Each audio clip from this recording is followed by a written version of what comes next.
Seja muito bem-vindo à série Forjando Resultados, a série que alta performance não é mais uma opção, mas é a única opção. E o convidado de hoje, ele não só vai trazer as experiências, os desafios e todo o processo de forja que ele passou para forjar os resultados que ele tem hoje, mas ele vai nos trazer muito conhecimento, sabedoria prática. Então é com muito prazer que eu falo para vocês, que eu anuncio para vocês o nosso convidado de hoje, Valdir Vintin. Seja muito bem-vindo à Forja. Puxa, com essa apresentação você aumentou o meu compromisso contigo, né? Porque quando você é muito enaltecido, você cria uma expectativa muito grande para quem está ouvindo. Exatamente. Isso é uma sacanagem. É. E não só aumenta a responsabilidade, as expectativas, mas também aumenta a nossa entrega. Oh, sem dúvida, né? Sempre quando você é desafiado, você vai mais profundo no teu saber. Uau, olha, já começamos, olha só. Seu Valdir, e a gente sempre embasa, as pessoas sempre, uma coisa que eu aprendi é que os títulos, eles são importantes somente para uma coisa, para as pessoas te darem atenção. Depois, eles já não fazem mais diferença ou não, porque as pessoas elas vão te escutar baseado no que você tem para entregar para elas, no qual é o conteúdo que você guarda aí dentro. E o conteúdo do seu Valdir, eu pude degustar, ter uma prévia aqui no início, e eu não tenho mais dúvida que as pessoas vão ser muito tocadas. Mas o que o seu Valdir hoje se intitularia, exatamente. Como que você se descreveria, em poucas palavras? Eu acho que eu sou um homem que veio para aprender. Tá? E a única forma que existe de aprender é tentar ensinar. Tá? Porque é a repetição daquilo que tu não compreendes é que vai te ajudar a criar esta conexão com o saber. E foi daí que hoje o senhor é escritor, hoje o senhor é formado em N cursos, N faculdades, e além também de ser muito conhecido por ser pai da maior modelo do mundo. O que isso tem de ponto em comum em todas essas coisas que o senhor faz? Poxa, eu diria que isso é o princípio da causalidade. Não. Porque eu nunca pensei ter a família que eu tenho, do tamanho que ela é, e nem que os resultados que essa família construiu juntos existissem nesta proporção. Não? Você não tem a mínima ideia, porque você não é responsável por nada disso. É o universo que coloca isso na tua vida. Então, sempre que tu diz que tu vais organizar uma caminhada e vais planejá-la, é no mínimo um equívoco que você está cometendo. Né? Porque a vida, ela pertence a uma coisa muito maior. Né? Olha o que é o universo. Né? Olha o que nós significamos, que tipo de significância nós temos para o universo. Então, eu tenho um amigo meu muito querido, que conheci faz pouco tempo. Esse senhor tem 70 e poucos anos, ele chama-se Francisco Villa. E ele é um dos maiores cérebros que eu conheço em termos de velocidade de pensamento e de execução prática. Talvez ele consiga fazer mais em meio dia do que eu faço em uma semana. Uau!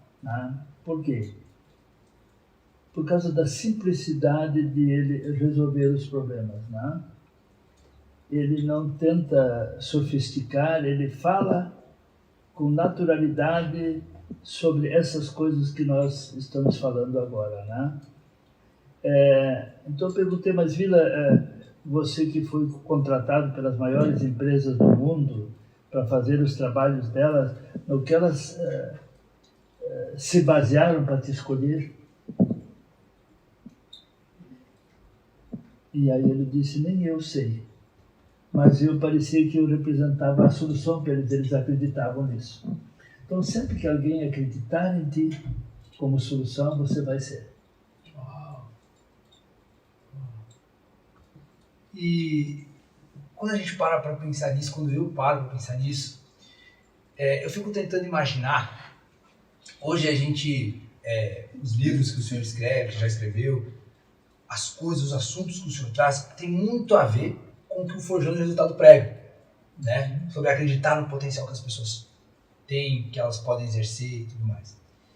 Esse potencial, você acredita que ele está mais relacionado ao acreditar que você tem, ou você acredita que ele está mais relacionado a algo inato de cada um de nós? Bem, aí vem aquela questão do Pinker, né? Você é uma tábula rasa ou você já vem com muito conhecimento armazenado, né? Eu acho que as duas coisas. Eu acho que nós somos um somatório. Vamos olhar como é que nós somos construídos, né? Nós somos... existem duas ideias, uma que o Ocidente gosta e a outra que os orientais gostam, né? Qual é a diferença entre essas duas ideias, né? É que as ocidentais você estuda a formação do caráter de uma pessoa. Como é formada a característica de um ser humano, né? Desde que ela existe, ela vem aqui e ciclicamente, então a vida é cíclica, ela é dividida em ciclos, né? Então, todos os estudos que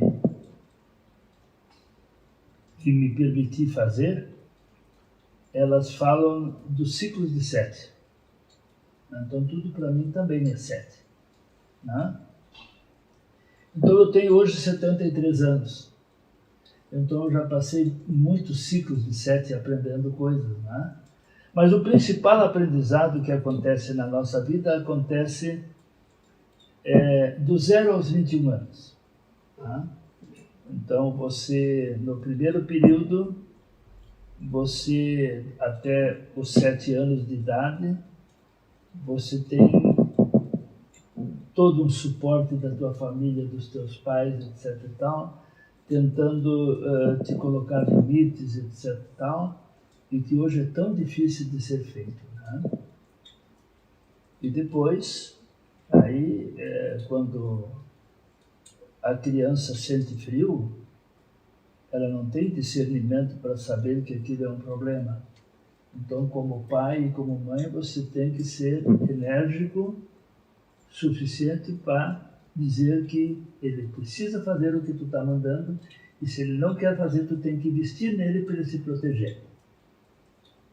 Então, essa é uma forma de você construir a primeira ideia do seu filho. Porque a criança que não tem limite, a vida vai ser muito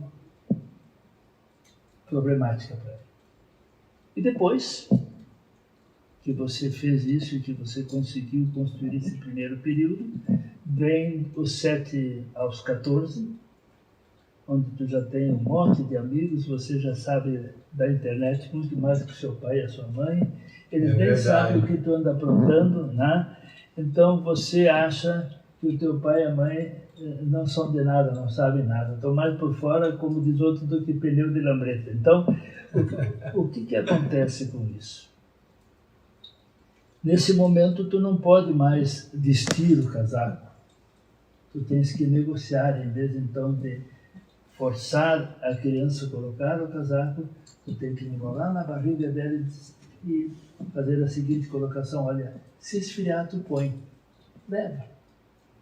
Já é uma negociação. E depois que tu passou dos 14, você entra na época da puberdade, você tem uma transformação hormonal muito grande e você faz a escolha dos seus amigos. E você sabe que a qualidade da sua vida é um livre-arbítrio, é a escolha que você faz. E aí você completa a construção do caráter, e isso nunca mais te abandona.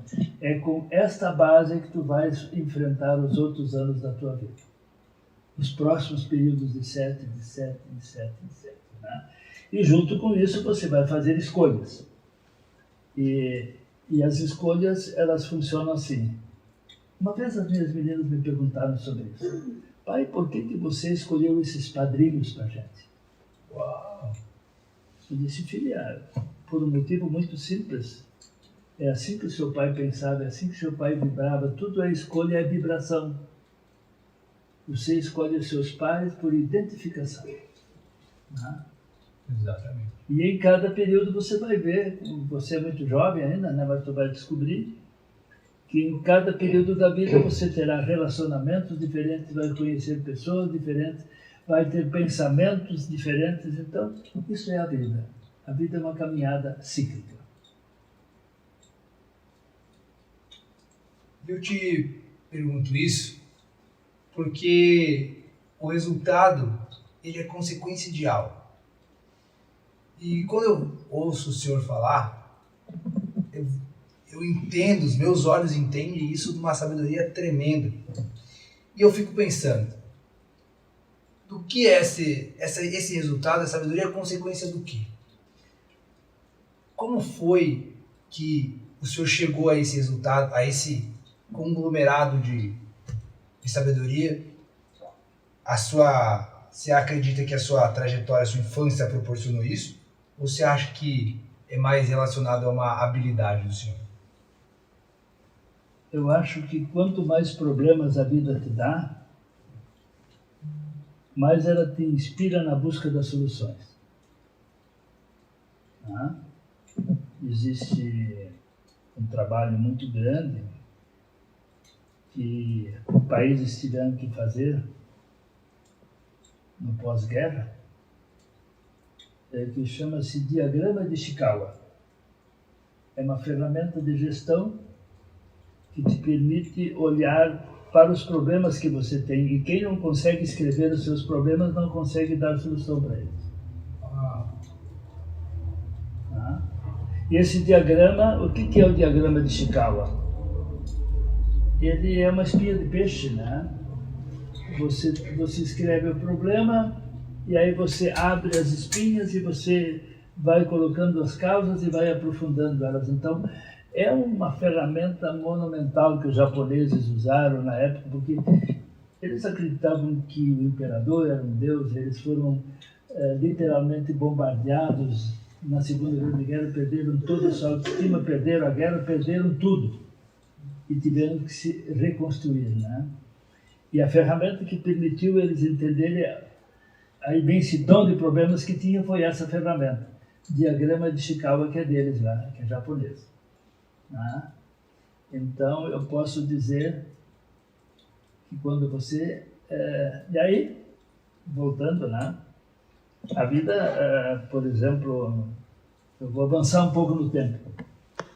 Aos meus 40 anos de idade, eu fiquei muito assustado, né? E eu chamei isso de síndrome dos 40. Eu vi que tudo aquilo que eu achava que entendia da vida seria suficiente para conduzir a minha vida a um bom lugar. E quando eu vi, a tecnologia veio aqui e arrasou comigo. Veio a internet, essas coisas que eu não dominava nada, né? Olha o que está vindo agora, de novo, para as pessoas, né? Que é essa questão da inteligência artificial, todas essas coisas, né? As pessoas estão entrando em parafuso por causa disso, né? Então, tendo que se repensar e não estão entendendo o caminho, né? Porque estão muito assustados, porque colocaram muito medo no coração dessas pessoas. E o medo é paralisante, né? Você está cheio de medo, tu não consegue mais pensar direito. Então são essas coisas. Então eu acho que assim, a vida, ela vai te mostrando coisas e as tuas dificuldades você tem que transformar isso num grande diagrama de Ishikawa e levantar que tipo de problema. E aí eu fiz o meu primeiro livro. Quantos anos o senhor tinha? 42. 42. O que te motivou a escrever? Os meus problemas? Eu tinha tanto problema que eu não sabia por onde eu ia começar. Eu estava querendo japonês lá.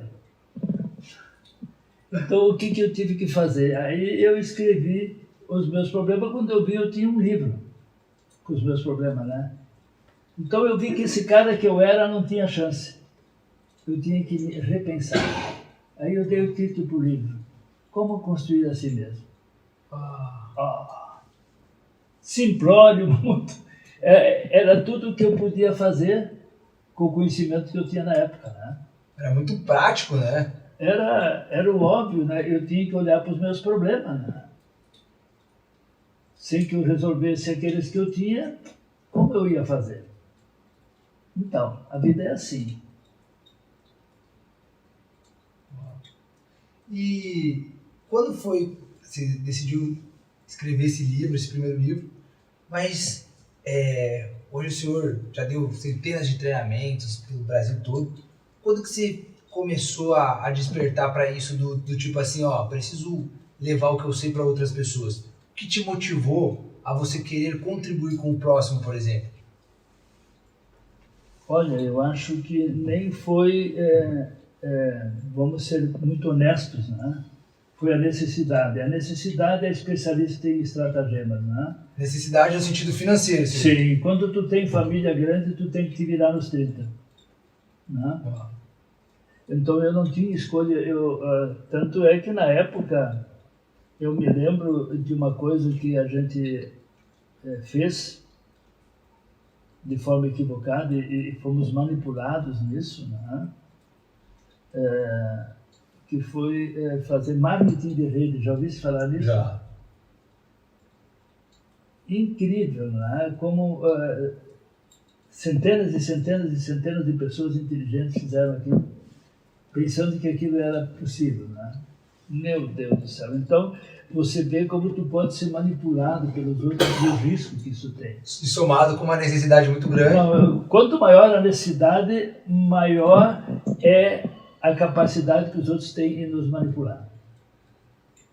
É uma coisa mortal isso. Então, agora, a boa notícia é que para outra eu não estava pronto.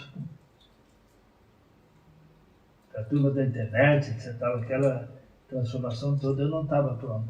Para essa aqui eu estou legal. Né? Eu não tenho as soluções, mas sei para onde eu devo caminhar. Como diz um grande amigo meu, nada é resolvido, mas tudo encaminhado, tudo né? Tudo encaminhado. Isso aí. Então essa é a questão central, né? Porque nada vai aparecer por encanto, né? Você vai ter que buscar, né? E quanto maior a pressão, mais você tem necessidade de aprofundar esse conhecimento na busca. Então, o senhor vem de uma família onde tem 6 filhas, mais uma esposa, né? Por isso das 7 mulheres. Sim, 7 mulheres, sim. E aí começa a surgir essa necessidade de ter que buscar algo diferente financeiramente falando. Sim. Até esse momento o senhor fazia o quê? Eu sempre, veja, a grande descoberta, por isso as inteligências múltiplas.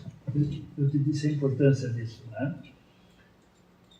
Porque quando tu tens, e aí tu tem que reconhecer, a gratidão é um sentimento que você precisa prestar atenção. Porque lá no passado, como eu era muito dinâmico, eu era muito criativo, né? Então quando você vai estudar ali os quadrantes cerebrais, primeiro você tem que estudar as inteligências, para depois entender os teus quadrantes, né? Porque dentro de cada inteligência, vamos supor que eu sei que eu tenho um quadrante criativo, mas de que área? Em que área eu tenho que focar essa criatividade? Não basta saber que eu sou criativo em primeiro quadrante, né? E aí ali tem toda a explicação fantástica e de forma muito simples da tua caminhada, né? Então veja que coisa séria.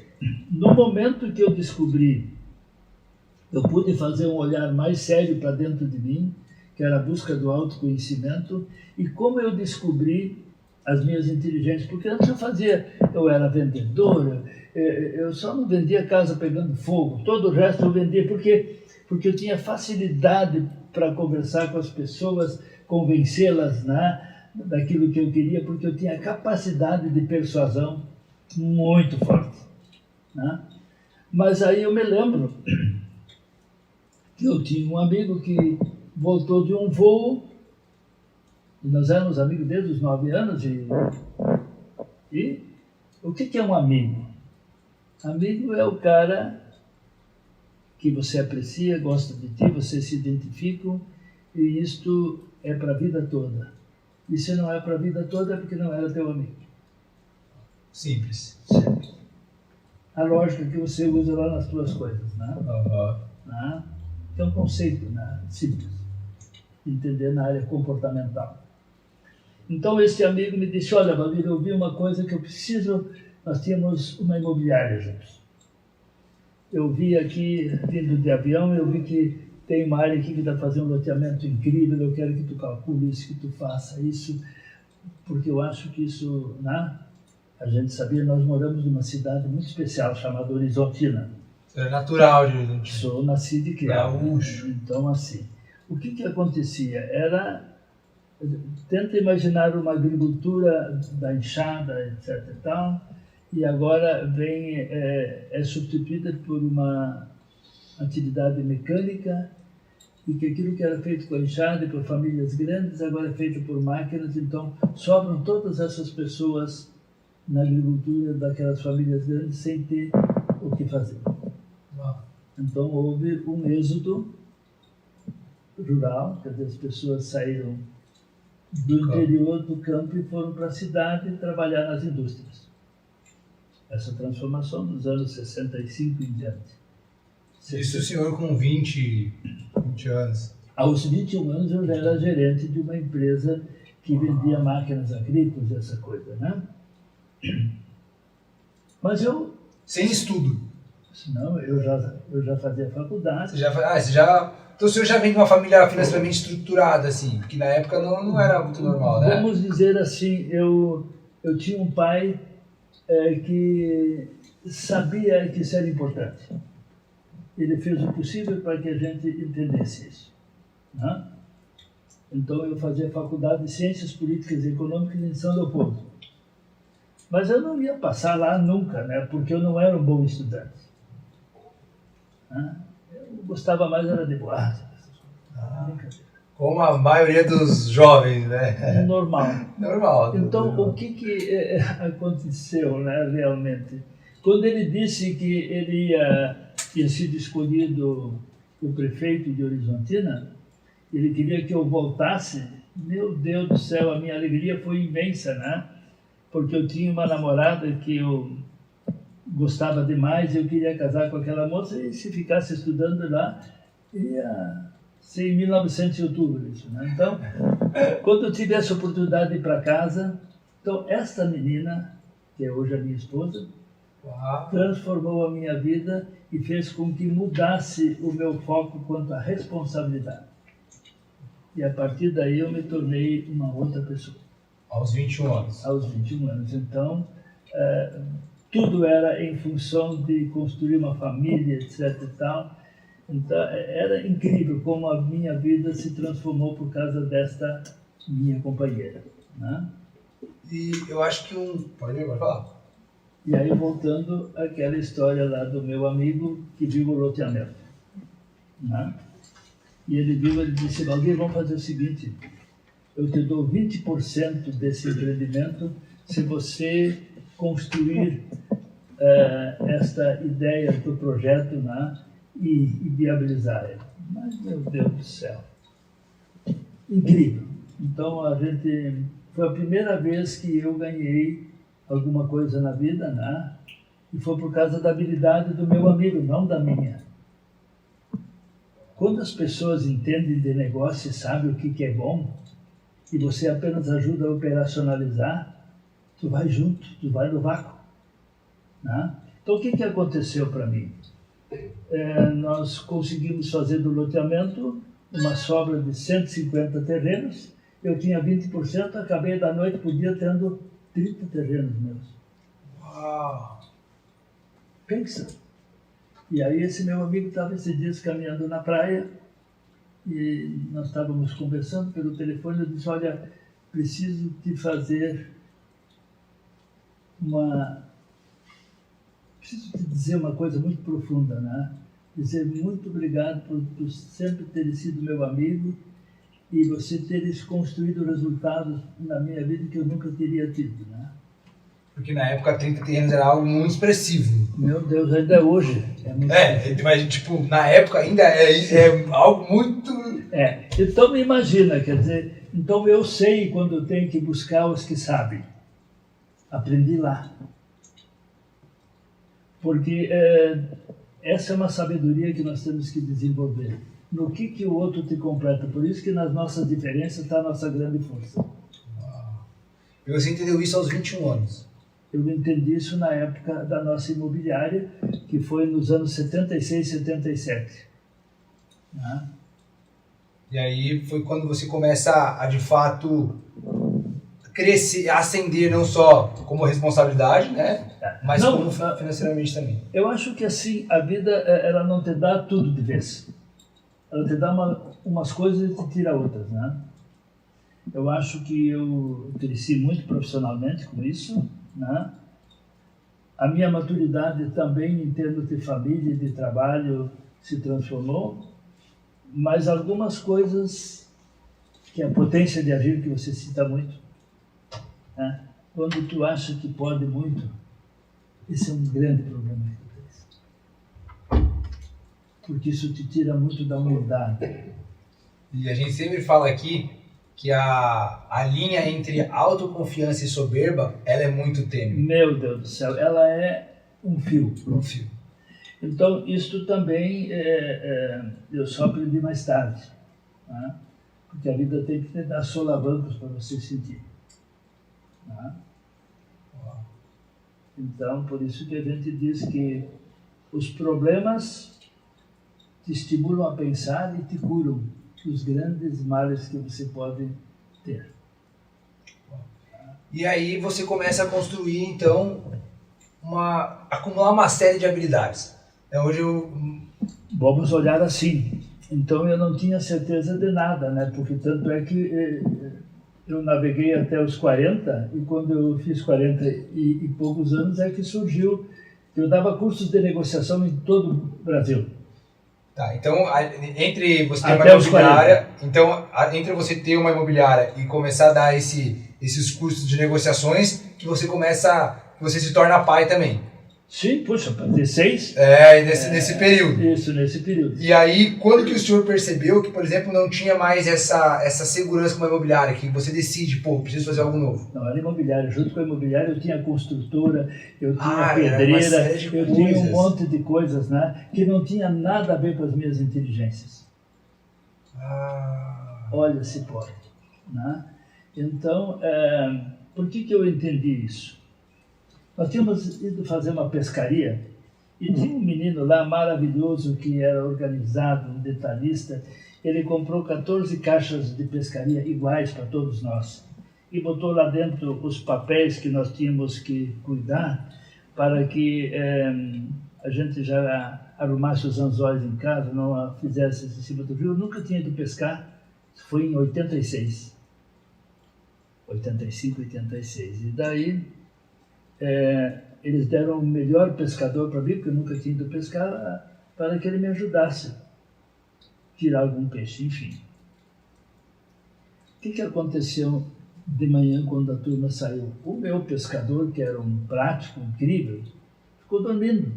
E todo mundo tomou café e como aquelas caixas, uma estava do lado da outra, né, alguém pegou a minha caixa em vez de pegar dele.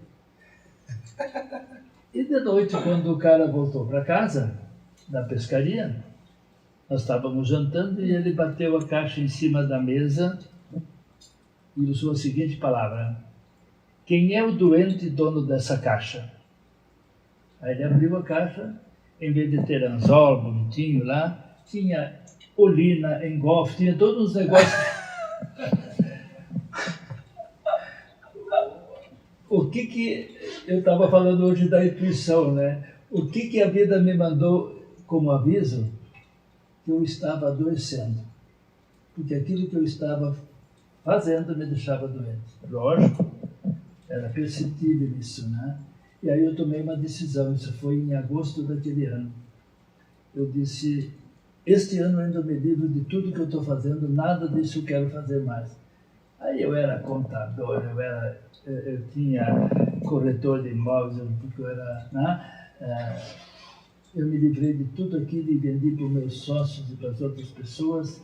E em dezembro eu me vi livre de tudo aquilo. E eu tinha 6 crianças, né? Eu tinha que urgentemente Achar uma alternativa. E aí eu fui fazer um curso de negociação com um senhor que me lembro como se fosse hoje, chamava-se Márcio Miranda. E aquilo que eu fui aprender com ele, eu pensei, puxa, mas isso aqui eu também sei fazer. E voltei para casa. Existe um ditado que diz que santo de casa não faz milagre. Eu digo, eu vou experimentar com um grupo aqui, eu vou reunir 40 pessoas e vou dar um curso de negociação para eles. Olha que peitaça. Em 86, então, o senhor já pensava em curso. Então comecei a fazer isso. E aí, quando eu vi que as pessoas gostaram daquilo, porque eu consegui formar 4 grupos de 40 numa cidade pequena, porque uma contava para outra, olha o que o Valdir trouxe para nós, etc e tal, e eu vi que eu podia fazer isso em todos os municípios, porque se o meu havia aceito aquilo, né, em todo lugar, aí eu montei um negócio de cursos, né, de negociação. Isso eu fiz durante muito tempo, até essa época que eu estou te contando, né?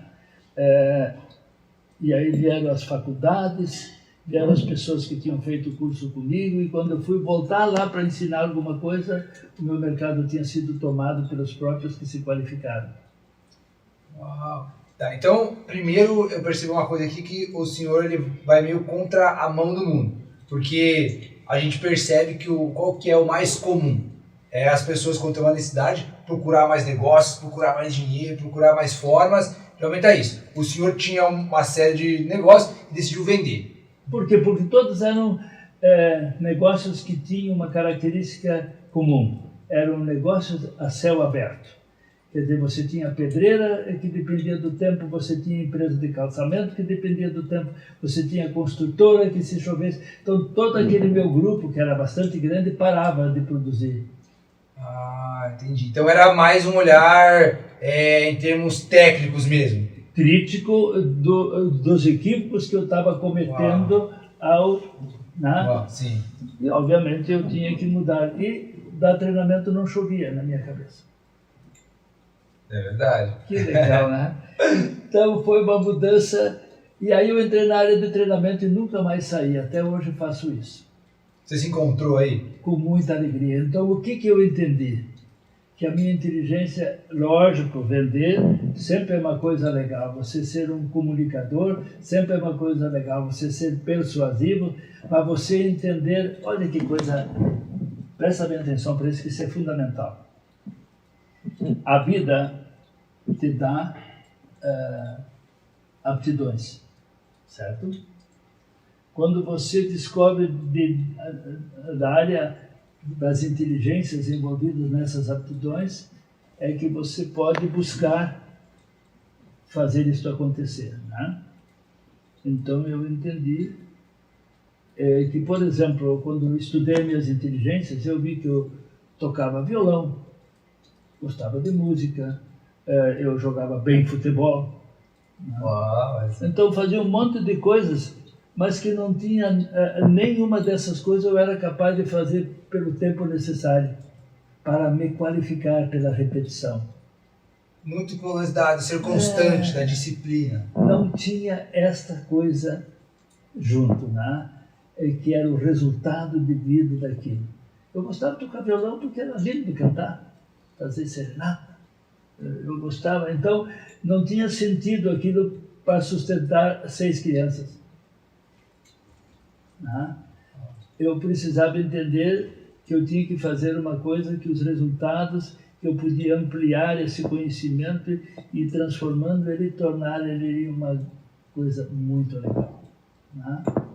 E aí eu entendi que as minhas inteligências eram de áreas diferentes. Daí, estudando Gartner, que eu aprendi que eu era das inteligências intrapessoais e das interpessoais. E aí nunca mais saí da área, né? E daí que eu escrevi os livros. Então, mudou a minha vida por causa da compreensão das minhas inteligências.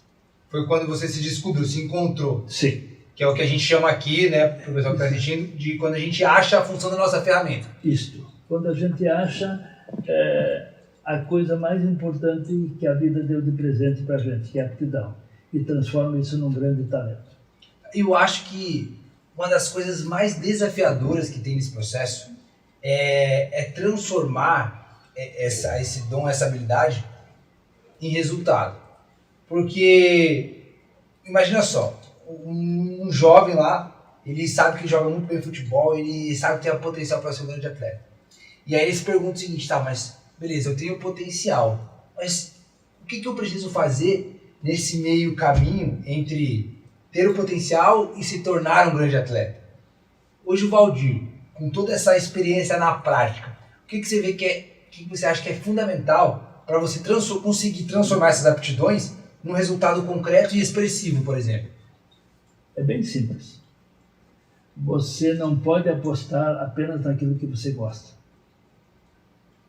Você tem que apostar naquilo que você tem a capacidade de estudar muito, muito, muito e aprofundar e ser incansável nesse estudo. Porque eu não era nem no futebol, nem no violão, nem nada, né? Eu também gostava, mas não gostava. Eu não tinha o comprometimento. Então, em uma linguagem mais prática, é tipo treinar aquilo que você é bom. Você tem que repetir e repetir, porque a repetição é a mãe da excelência. Uau, repetir. Ótimo. E aí, quando que você começou a perceber que isso dava resultado? Por causa dos números. Existe uma coisa simples, né? Quando tu vais fazer uma coisa, você tem que criar indicadores de medição. Quem não monitora, não administra. Quem monitora, não administra. Sim. Uau. Simples. Aí eu entendi que aquilo era o meu caminho. E aí, por favor. E aí começou só a ser uma repetição entre treinar e avaliar os números e... Sempre trazer inovação, né? Porque você nunca pode deixar de inovar. Hoje eu estou com 73 anos e tenho consciência. Se eu parar de pensar no novo, eu estou fora. Exatamente. A única coisa que mantém você jovem é inovar. Show. E aí, uma coisa também que é muito marcante, óbvio, é quando você fala muito de talentos, né? Você fala muito de lapidar, de encontrar essas aptidões. E você tem uma filha que tem um resultado expressivo mundialmente. E tem esse ponto semelhança do tipo você ter avaliado esse talento, essa aptidão nela, ou você percebeu que tinha essa característica depois que ela já teve um resultado expressivo? Não tem nada a ver uma coisa quando são coisas separadas, né? Por isso que as pessoas são singulares, né? Quem descobriu o talento na minha filha foi o Dilson Stein. Eu, inclusive, contestei essa ideia dele na época, né? Depois que eu vi que ela tinha construído esse caminho, né? E que eu percebi que os resultados eram realmente incríveis, porque eu fiz o que eu estava dizendo, né? Criei indicadores de medição para entender os avanços dela. Você mesmo? Sim, opa! Aí já era gestão. Né? Essa contribuição que eu pude dar, digo, não, filha, tu podes avançar, né? Porque este mundo tem tudo a ver contigo. Para a época, né? Hoje já esse foco também muda, porque a coisa é muito dinâmica, né? Então eu posso dizer assim, não existe nada que você não possa aprender. Nada. Mas você tem que gastar o teu tempo naquilo que vale a pena.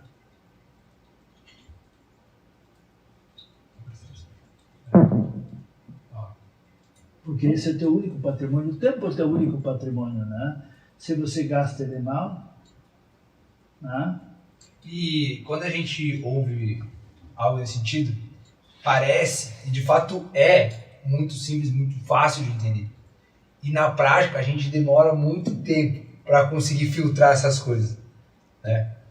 E eu falo isso porque eu tenho muitas dificuldades em alguns momentos de também direcionar um tempo para aproveitar ainda mais. Como que você, a partir de que momento que você começa a aproveitar isso com mais efetividade? Quando que você começa a gerir o seu tempo e direcionar esse tempo precioso que a gente fala para coisas que te fazem crescer, por exemplo? Bem, veja, tem 3 características fundamentais nisso, né? Você gosta do que faz, você sente alegria no que faz e você consegue clareza no teu aprendizado. E junto com isso tem que vir, tudo que não se mantém econômico e financeiramente não é possível. Tá? Então todo esse conjunto de afirmações que eu te fiz, ela só tem sentido se econômico e financeiramente isso te mantém. Porque daí na prática quer dizer que funciona também. Sim. Uau, não é só na teoria. Não. Se você não tem os resultados, mesmo que você goste, né? Isso só os artistas podem fazer, que tocam a vida inteira e estão felizes com aquilo que fazem e não querem abrir mão. Eles são seres especiais. Como a gente não é especial como eles, então a gente não pode pensar como eles pensam. E olha que o senhor começou aqui no início, o ponto da casualidade, né? E eu tava na semana passada foi o Dia dos Namorados. Sim. Né? Dia dos Namorados. E aí eu fui comprar um presente da minha namorada, até que eu cheguei numa loja de joia lá, onde por coincidência tinha lá a propaganda do Safira. E aí uma mulher do lado, que tava também comprando um presente lá, ela comentou: nossa, mas essa mulher é tão bonita, né? Ela nem faz esforço pra sair bem numa foto, enfim, né? Olha só, nasceu pra fazer isso. E aquilo ficou, né? Eu fiquei pensando, nem sabíamos, até então nem sabia que a nossa entrevista ia ser hoje, mas sabia que existia a possibilidade da gente conversar. E aí eu fiquei pensando, cara, será mesmo que a pessoa nasce pra alguma coisa específica? Ou ela precisa, pelo menos, do mínimo de preparo, né? E aí, hoje, você aqui na frente, que viveu de perto tudo isso, tem 2 visões. A visão de pai e a visão de alguém que avalia como um negócio, né?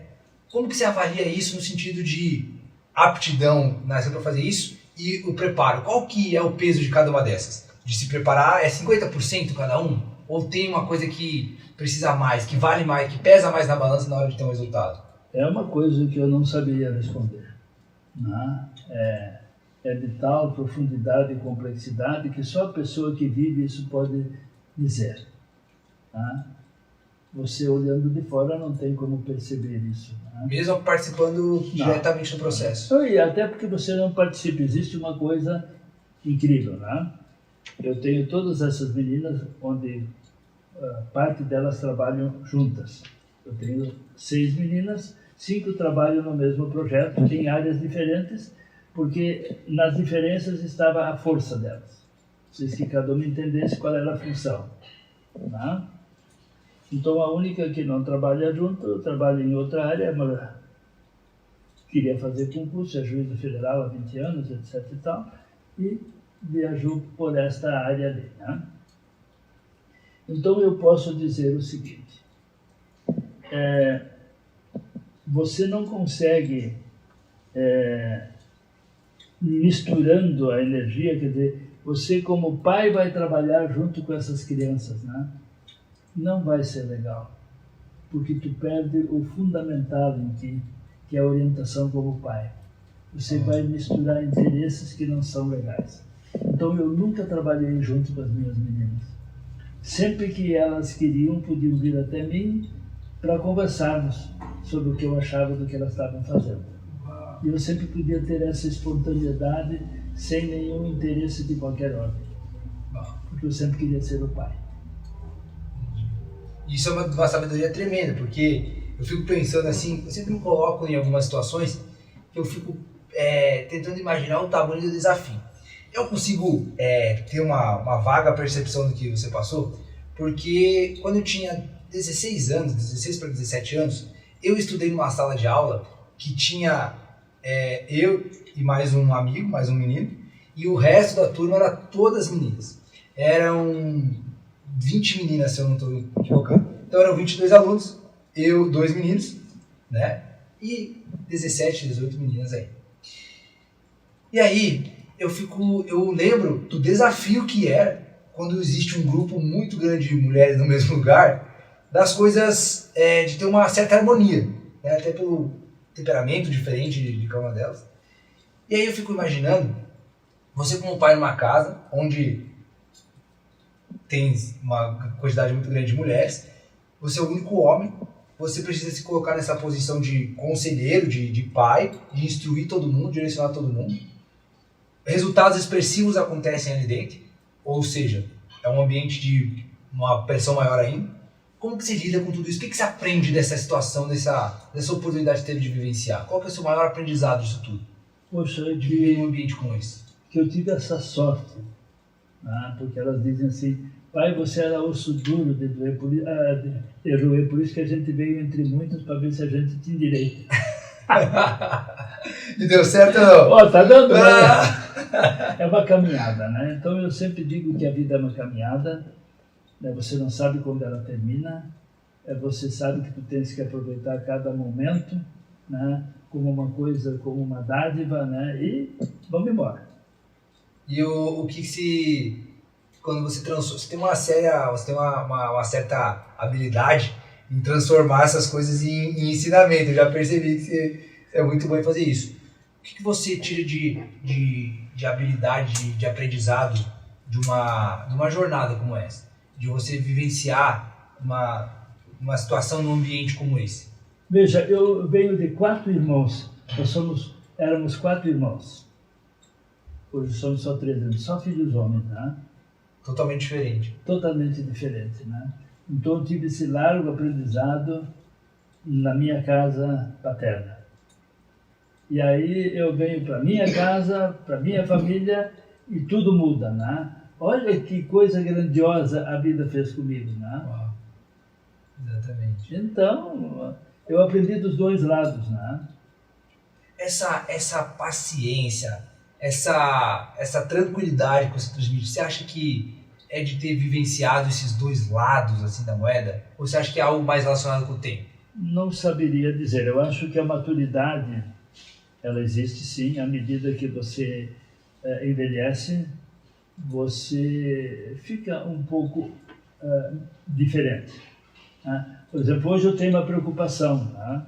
Eu imagino que muitos tenham. Como envelhecer com dignidade? Né? Eu tenho 73 anos, não sou mais um menino. Eu tenho essa consciência de que eu tenho que me preparar para esse novo tempo. Né? E aí, obviamente, o que você sempre vai ter presente? Né? Você vai ter o papel novo que os filhos vão ter de serem os gestores da tua vida. Tu não sabe o que pode te acontecer lá na frente. Né? Como se organizar para isso ser menos doído, para ser o mais normal possível, né? Então, este aprendizado de viver esses momentos é uma questão que, sim, a gente, eu ao menos tenho essa preocupação, né, em me organizar e me preparar para isso. Se estou certo, não sei. Mas é o que você acredita. Mas é uma forma... É diferente, porque o que me chama a atenção das pessoas que passam por aqui é que por mais que as pessoas vivenciam circunstâncias diferentes para forjar, para gerar um certo resultado, todas elas têm um ponto em comum. Todas elas têm pequenos comportamentos que lá no final geram esse grande resultado, né? E aí, uma coisa que me chama muita atenção é que hoje você tem uma paz, uma paciência muito tremenda, assim, você transmite muito isso. E você tem uma certa facilidade em trazer esses pontos, em entender algumas coisas. Você se preparou para isso conscientemente ou você acha que é algo mais relacionado à consequência das coisas que você vivenciou? Eu acho que essa é uma observação sua, né? Que eu tenho que pensar sobre ela. Mas o que eu sei, né, é que a vida todo dia te ensina coisas, né? sempre que a gente está muito querendo acelerar os processos de aprendizado, tudo o que é muito rápido não é profundo. Assim, se tu quer dar rapidez na maturidade das tuas plantas, dos teus frutos, etc. e tal, não vai ser um processo legal. Deixa a vida acontecer como ela tem que acontecer, né? Dá o tempo para a vida. Eu acho que isso é fundamental, né? Então eu não estou querendo acelerar nada, eu estou querendo aprender com o que está me sendo colocado na mesa, né? E sem essa ansiedade de querer, né? Vamos combinar que o momento atual, para as pessoas de forma geral, é um pouco assustador. Né? Então, não é diferente para mim. Né? Eu sou uma pessoa normal, né? Mas que sei que não tenho o que fazer, tudo vem no seu tempo. Uau. Uau.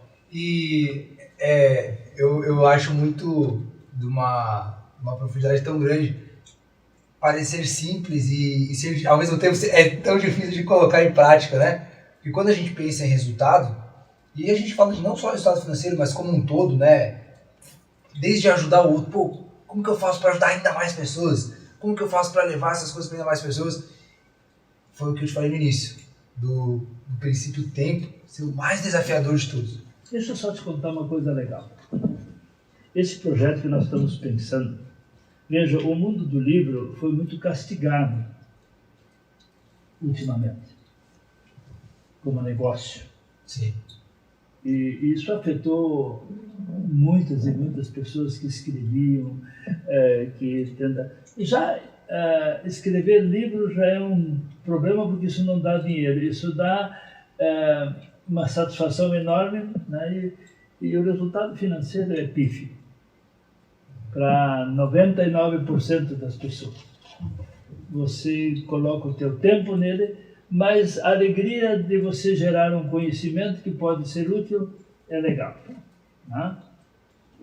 Então, eu posso te contar histórias dos meus livros todos, né? Que nunca foram fonte de resultado, sempre fonte de aprendizado, porque quando tu escreve, tu tens que refletir. Uma das coisas, vou te contar, essa vale a pena. Tem um escritor, um filósofo cubano, que se tornou um mártir no país dele, mataram ele lá, e ele fez uma observação, que um homem deveria fazer 3 coisas na vida. Ter um filho, escrever um livro e plantar uma árvore. Sim? O que eu posso dizer para você sobre isso é uma coisa muito simples. Se você não faz, você não sabe. Então não adianta frase de efeito, não adianta nada. Eu vou gerar um filho. Não, você vai ter a responsabilidade de construir uma pessoa boa, uma pessoa que vale a pena para a sociedade, que você vai ter orgulho da caminhada dela. Então, ter um filho é para a vida toda, né? Então, não é um processo de gerar o filho. É uma responsabilidade imensa. E ter 6 mais responsabilidade. Então, eu posso te dizer que eu tenho 6 livros escritos, né? Até mais do que isso de trabalho, mas não adianta você escrever os livros, né? Eles têm que ter o seguinte sentido: eles têm que ser uma solução para a tua reflexão e tem que ser uma ideia que os outros possam também usar para isso ter sentido. Então não adianta escrever um livro, tu tem que achar quem queira lê-lo. Uau. Então eu posso dizer que eu escrevi, absorvi o que eu pude aprender com eles e estou transferindo isso para as outras pessoas. E por fim, a gente fez um projeto lá na nossa cidade, que eu pedi para as meninas me ajudarem, a gente construiu lá o projeto Água Limpa, que é uma recuperação de manancial de água, desde a nascente do rio até onde a gente capta água para a cidade, né, e melhorou a qualidade da água de 20 mil pessoas por causa disso. Plantamos 44 mil árvores, não foi uma só. Então não basta plantar árvores, você tem que dar uma finalidade para isso. Então eu posso dizer que essas 3 propostas que esse senhor fez, eu pude vivenciá-las e poder explicar para você o que isso significa. Uau. E para mim agora fez muito mais sentido. Uau. E o senhor falou de escrever 6 livros. Como que foi esse processo de começar a, além de dar cursos, começar a transformar isso e levar para outras pessoas de outra forma? Tipo, vou escrever um livro. Como que, você falou que no primeiro livro foi por causa dos problemas, Sim. em relação aos problemas. Então você está dando curso, começa a rodar o Brasil, e aí você chega nesse ponto de tipo, pô, tem um monte de problema que eu não consigo resolver, correto? Como que você decide transmitir isso para as pessoas, cheio de problemas? Olha, eu encontro Dilson Stein. Olha que coisa, que dádiva, né? Ele precisava que alguém falasse sobre essas coisas para o público dele. Ele achou, olha, o Valdir pode ser esse cara. Né? Aí fizemos uma parceria.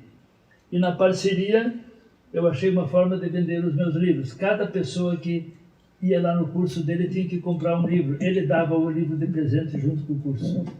Então imagina quantos mil livros eu vendi lá. Porque tinha uma estratégia. Isso! Então você tem que cuidar sempre da estratégia. Que sacada. Interessante. Muito interessante. E aí você você vai nesse caminho entende que tem essa habilidade de levar conhecimento para as pessoas através da comunicação. E o livro te dá credibilidade junto aos outros. Eles vão lá olhar, olha esse cara, porque escrever uma coisa com fundamento para todos poderem ler e criticar não é fácil. Porque o livro basicamente é isso, né? É isso. É isso, né? A pessoa vai ler. É dar a tua cara a bater. Simples. Sem um motivo real, porque financeiramente não. Você disse que não compensa, então, por causa de uma ideia. E aí esse processo vai acontecendo de forma maior e quando que você percebe que o que você está fazendo está contribuindo para as pessoas? Você disse que tem muitos indicadores, qual que é o indicador que... Eu vou te dar um exemplo muito prático do que o conhecimento faz para a gente. Esse rapaz que eu estava te falando, que agora escreveu 10 livros, histórias de vida, né? Você gosta de escrever? Eu gosto mais de falar do que escrever. Vou falar dessa forma. Não, eu acho que tu tem uma capacidade de comunicação incrível. Então essa proposta não é para ti. Então é só para dizer. Mas todo aquele que eu disser para ele assim, você gosta de escrever? Você tem paciência para ouvir as outras pessoas? Você gostaria de contar histórias da vida delas? Se você gosta disso, entre em contato conosco no e-mail tal e tal e tal e tal. Se o cara tem essa característica, o que ele vai fazer? Porque nós temos para você uma oportunidade de trabalho e renda, uma parceria que tu podes participar. Te interessaria? Se tu tivesse essa característica? Com certeza. Sim. Então, é isso que nós estamos fazendo agora, né? Essa história de vida e parceiros associados é a nova coisa que nós queremos fazer para acordar de novo os escritores no Brasil. Então, indiretamente, o propósito é despertar novos escritores, estimular isso. Não é os novos, é despertar os escritores existentes para a importância deles na história do Brasil, na história das pessoas, na história das famílias. Esse é o propósito. E agora que eu escutei isso, eu lembro de um rabino que passou por aqui, que também é muito sábio. Ele diz o seguinte: um desejo ardente, sem um propósito genuíno, é só um desejo. Perfeito. Então veja a lógica do que eu estou te dizendo, né? Tu está pensando nos outros, mas tu está pensando em ti, porque isso te dá muita alegria, você saber que você fez isso, né? Por isso não é plantar uma árvore, é plantar árvores que fazem sentido, que protejam uma coisa, né? Essas coisas todas são assim. Não é a ação, é o que ela causa, né? É o resultado que ela é capaz de construir. Uau. E hoje, com 73 anos, o que move o seu Valdir? Com 73 anos. O que move? A alegria de saber que o mundo sempre quer que você continue fazendo aquilo que você acredita, né? Porque sempre que você... E tem um problema nisso, sempre que tu busca o novo, tu é obrigado a matar o velho. Porque senão o novo não tem espaço para surgir. Uau.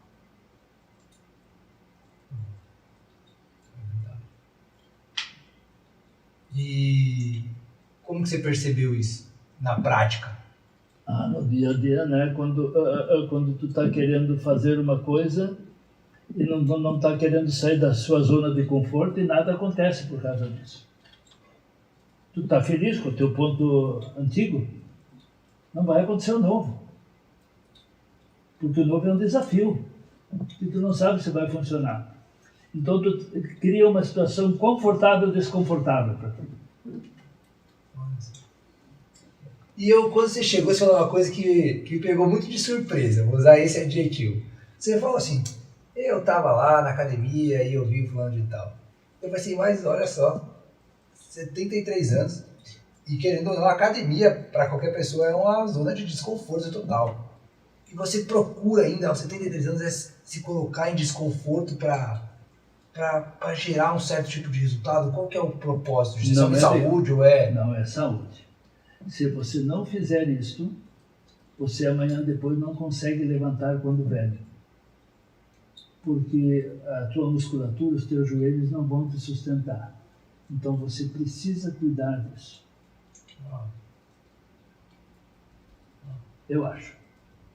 Não, e me surpreende muito porque hoje a gente vive numa cultura onde é muito mais fácil e muito mais, digamos, comum você usar desculpas. E é muito fácil a gente se enganar com essas desculpas, né? Então, o dia amanhã você já vê, mas hoje eu não preciso ir na academia por tal e tal e tal. É muito mais fácil. E eu acho isso, quando eu vejo esse tipo de situação, eu acho isso, pensando em termos de disciplina, de resultado, muito sensacional.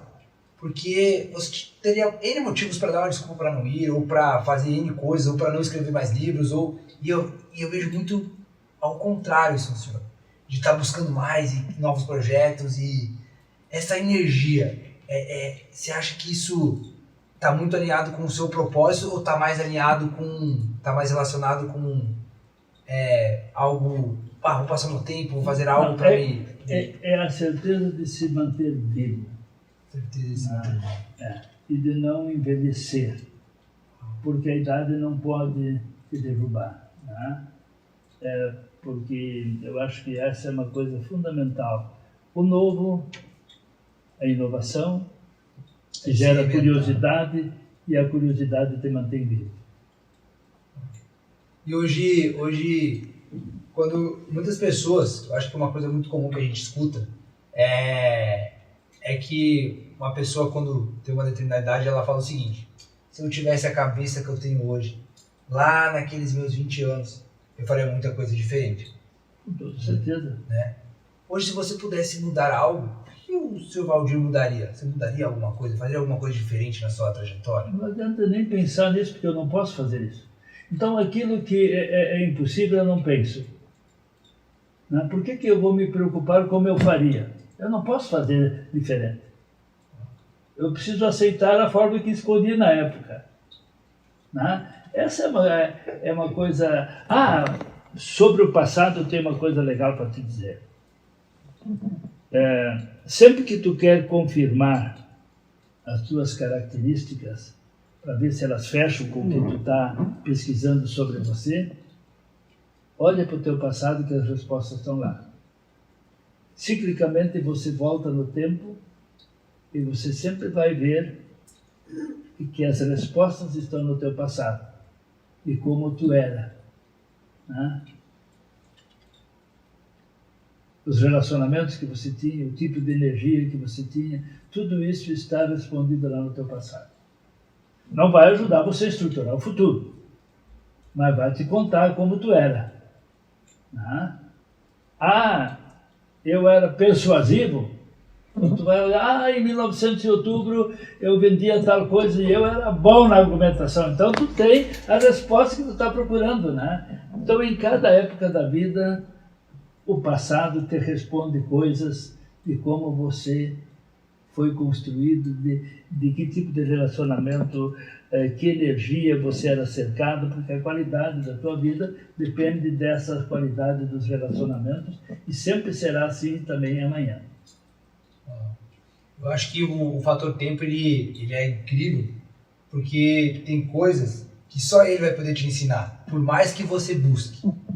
Você concorda com isso ou não? Sem dúvida. E se você deixasse hoje, pudesse falar uma coisa para todos os jovens que existem no Brasil hoje, que mensagem você deixaria para os jovens, para eles pudessem ter a oportunidade de deixar A coisa mais importante que você pode fazer é entender quem é você, o que a natureza te presenteou, que você precisa descobrir para construir a tua caminhada.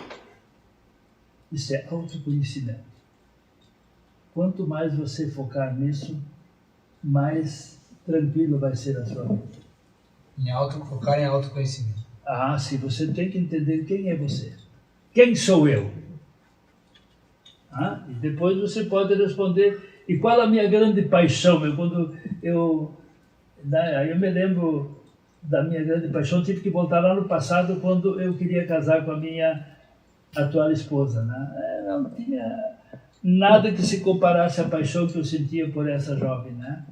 Eu queria casar com ela, então eu tinha claro. Né? Às vezes o universo não te responde logo, então deixa deitado, porque ele vai te responder em algum tempo. E agora eu diria o seguinte, qual é o meu grande propósito a partir de agora? Né?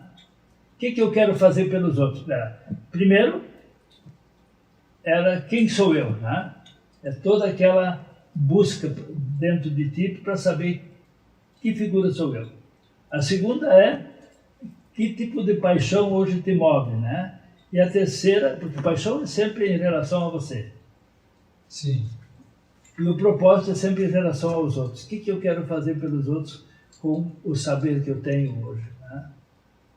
Então hoje eu sei que eu quero deixar ir. Olha que coisa interessante. E é muito, como a gente falou no início, é muito contramão do senso comum, do deixar ir. Né? É muito contramão da cultura que a gente tem hoje de posse, de conquista. Qual que é a chave? Quando que vira essa chave do ponto assim, de mudar da conquista para deixar ir? Quando que mudou isso dentro de você?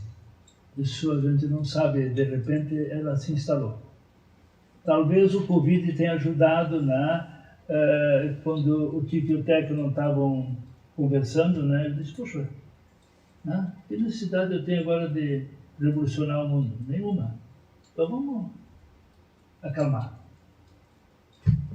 E aí, então é numa situação... Não sei, para mim foi essa a situação. Sim. Mas tem um ponto em comum, que geralmente, quando tem essas grandes transformações, assim, essas grandes mudanças, é quando a pessoa passa por um momento muito grande de dor, na maioria das vezes, ou até mesmo de um momento muito grande de reflexão, assim, né? Que foi o que você me falou no sentido de tipo, cara, por que eu preciso disso? E o que você acha que nessa mudança mais te beneficiou, de você pensar dessa forma? Você ou deixar ir, o que mais te beneficia? Eu não sei, a recém ela começou, né? Então falta um tempo de... sentido. Seu Valdir, eu vou te falar que eu fiquei muito surpreso com hoje. A gente não pesquisa muito sobre as pessoas que vêm aqui, porque a gente quer ter essa surpresa. Sim. Cara, o que essa pessoa vai me surpreender hoje? E eu vou te falar que eu estou muito surpreso, assim, com tremenda simplicidade que você resolve coisas que parecem, a grosso modo, ser complicadas. E quando a gente fala de parecer simples, é simples na prática, né? Que é, tipo, em relação ao tempo que você falou, eu espero as coisas virem, mas na prática isso é muito desafiador a gente viver isso. Tá? Então eu acho que você traz algo aqui muito diferente do que a gente está acostumado. Porque quando a gente fala de resultados acima da média, que a gente fala com atletas, que a gente fala com grandes empresários, bom, o senhor tem um contato muito próximo com um grande atleta, e você vê que é algo muito mais veloz. Tu fazer, praticar, e é muito mais diferente do deixar ir. Então você traz uma visão completamente diferente para os nossos conteúdos.